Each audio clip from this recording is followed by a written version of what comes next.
to get to the 39. Third and a long one. Yep. Flacco under center. A little less than a yard. Excuse me. This is Dorian Thompson-Robinson, the quarterback, keeping it himself. And he's got the first down, running around the left end. Flips the ball, the official heads to the sideline. Second time we have seen Dorian Thompson-Robinson come in, and that time to success, getting a first down. Gain up to the 43-yard line, a gain of 5. Yeah, it was a designed quarterback sweep, and definitely caught the Jaguars a little bit on their heels. Jerome Ford now back in at running back. Flacco under center. First and 10. Cleveland at their 43-yard line. Flacco wants to put it up, looks right, nobody open, swings it out to Ford. Ford's got some running room to the midfield stripe and forced out of bounds. And they're going to mark him at the 47-yard line of Cleveland. So it'll be second down, 6 yards to go for the Browns' first down. Cleveland content now, they'd like to get a long drive here. Get at least a field goal on the board, make it a 2-score game. Exactly right. That is the goal. I can tell you for sure that's exactly the way Kevin Stefanski is thinking. And now Rashawn Jenkins, who was hurt on the kickoff return, was back out on the field, and now he's taken a knee. So the trainer's out to take a peek at him. It's been a rough week for the Jags. They had the game. They lost Monday night to Cincinnati. Thought they lost Trevor Lawrence with a high ankle sprain for maybe a month, but the good news there, he came back. Then I don't know if you saw, Steve, this story. The Jags announced that a former employee had embezzled $22 million. I did see that. From the club based on some virtual credit card program. The team announced they'd let this guy go earlier this year, but he had absconded with $22 million. Rough week for the Jags. I heard it was this employee had a quote unquote gambling problem. Is that what has come out of it? $22 million. We laugh, but I guarantee you, no one was laughing at Jackson. Sean Khan wasn't laughing. Sean Khan is not laughing. All right, ready to go again. Off the field came Rashawn Jenkins. Browns have it second and 6. Flacco out in the flat, Ford again, fights his tackler and goes out of bounds, crossing the 50-yard line. That was Monteric Brown, who took the lick from the running back. It's not a first down. It's going to be 3rd and 1. And they're at the Jacksonville 47. Kareem Hunt's going to check back in here. So this drive started with 8:52 left. We're down to 6:23, clock moving. Browns by a touchdown, 28-21 we're in the 4th quarter. And here we go with this power I formation. They need a yard, Hunt the tailback, but instead Flacco on a quarterback keeper. And a flag on the play, and this is going against the Browns. Is this legal formation again? False start. False start. Yeah.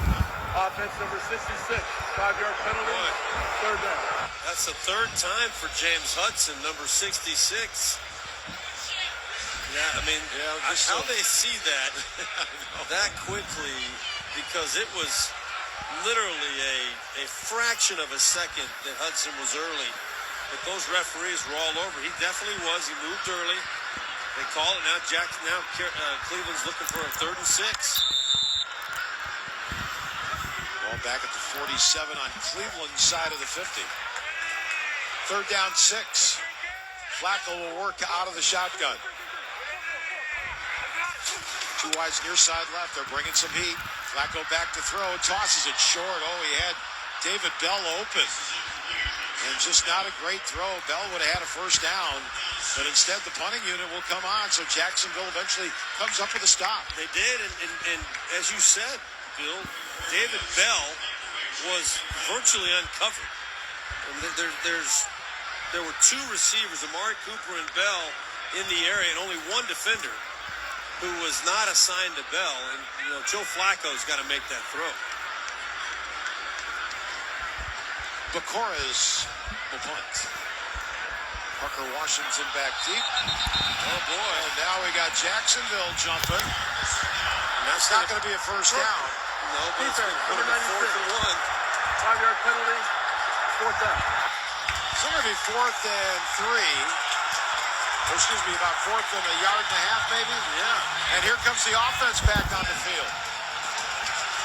Well, the way this game is played out, you would think some bonehead mistake would decide it.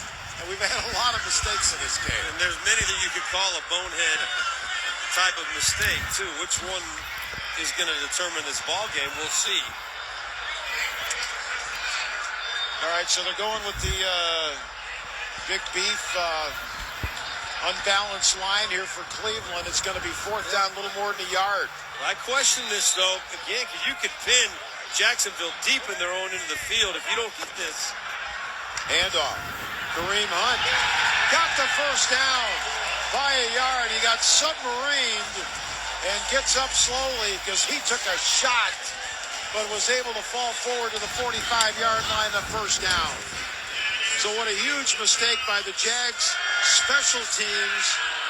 As Cleveland was going to punt, they give them new life. They get the first down, and the clock continues to run. Yeah, that's the kind of mistake on special teams where you can't defend it. I mean, the one thing you can't do is jump off sides there and put them in position where they even have a decision to make on that, whether to go for it or not. Cleveland by 7, 28-21. Flacco's going to throw again. Far outside toss, incomplete. Wow, went after Cooper. Cooper wasn't even looking for the ball. Well, and as we're looking at right now, there are 4 people walking back to the huddle from where that ball ended up. 3 of them are Jaguars defenders. That ball was nowhere in the vicinity of anyone making a play except one of those 3 Jaguars players. And why aren't you running the ball here? I mean, the clock is 5:23. You've had some success on the ground. You want to beat some clock? Exactly right. I mean, this game, the game that will never end from the perspective of, a normal NFL game. And Ford runs it on 2nd down, goes off right tackle, and bulls his way down to about the 42-yard line. That'll be 3rd and 7. Coming down to 5:10 left. Clock ticking. Cleveland 28, Jacksonville 21. So 3rd down coming up. 7 yards to go for a Cleveland first down. Well, Jacksonville in this situation all day has been coming with pressure on Joe Flacco, trying to get a man running free. We'll see if that holds true again here. Browns 4 of 15 in 3rd down conversions. Njoku comes in motion near side left. Play clock down to 3. Coming. Down to 2. Back to throw Flacco. Flushed out of the pocket. Scrambling right. Throws upfield. That ball's broken up. He was trying to get to Amari Cooper, but Rashawn Jenkins, who keeps bouncing back from injuries, on the play, defends, and Cleveland again will send the punting unit on. And again, Jacksonville did come with pressure off the edges. Forced Flacco to flush to his right. And a nice play on the ball there again by the Jacksonville defender. Bojorquez to punt. Parker Washington waiting inside his 10-yard line. The kick from right to left. Floater. Let it go. Hits it inside the goal line by about a yard. Bojorquez, I'll let you say it, the punter for Cleveland has had an incredible day. But right there, kicking it in the end zone is the last thing you want. You want to get that ball somewhere inside the 20-yard line. Make the Jaguars have to drive 80-plus yards. So 4:24 remaining in the 4th quarter. Jacksonville ball at their 20, first down and 10. Trevor Lawrence and company, 80 yards from tying the game. Cleveland 28, Jacksonville 21. Calvin Ridley out far side left. Joining him, Parker Washington, 2 receivers near side right. Back to throw. There's a slant, or the pass to the sideline. It's caught. Evan Ingram's had a good game again, the tight end. He gets it up across that's going to be a first down to the 31-yard line, a gain of 11. That is the 8th catch of the day, I believe, for Evan Ingram. Last week, he caught 9 balls on 9 targets. Today, he's caught 9 balls on 9 targets. That was his 9th catch. That's 18 of 18 the last 2 weeks to Evan Ingram. First down and 10 Jags. They're 31. Ingram in motion, far side left. Zay Jones out by his lonesome near side right. Back to throw. He jams it into Ingram again, who catches it at the 35-yard line. Double covered on the play, got rocked. Now the Browns are saying incomplete, and the official on the far side has said, no, that's an incomplete pass. Cameron Mitchell broke it up, number 29.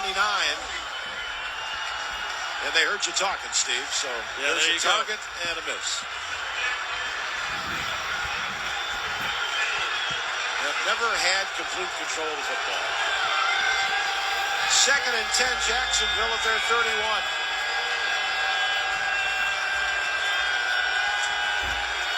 4:17 remaining in the game. Jags down 7. Lawrence again looks right, throws right, and that is behind Calvin Ridley. And in Lawrence's defense, on the cut by Ridley, he slipped.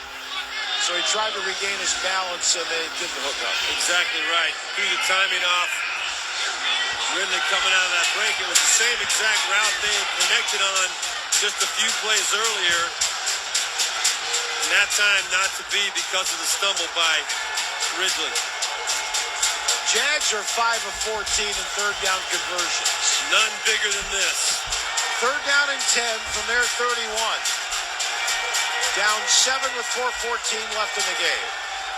Lawrence flushed out of the pocket right. He's going to tuck and run to the 35, and diving forward did not get the first down. Stopped at the 37, 38-yard line. And now a big decision here for Doug Peterson. He's got all 3 of his timeouts, the 2-minute warning. Do you gamble here on fourth down? I think you do. I think you go for it. It's fourth and very manageable at 3 yards. If you don't get it, you got your timeouts. Your defense has been stepping up for the most part against this Cleveland offense today. There we go. They need 3. Play clock inside 10, and Trevor Lawrence says, you know what? Burn one. Let's burn a timeout here and make sure we got the right play and if this is the right call. He's actually having a conversation with Zay Jones. I'm good. I don't know if they lined up wrong. But there was really no. Daddy, Doug Peterson came out it's for a cold second. outside Said right now. something. It's You know, cold Doug outside Peterson, right now. I knew he was a kind of long time backup in the National Football League, but you read about it, he backed up Dan Marino and Brett Favre.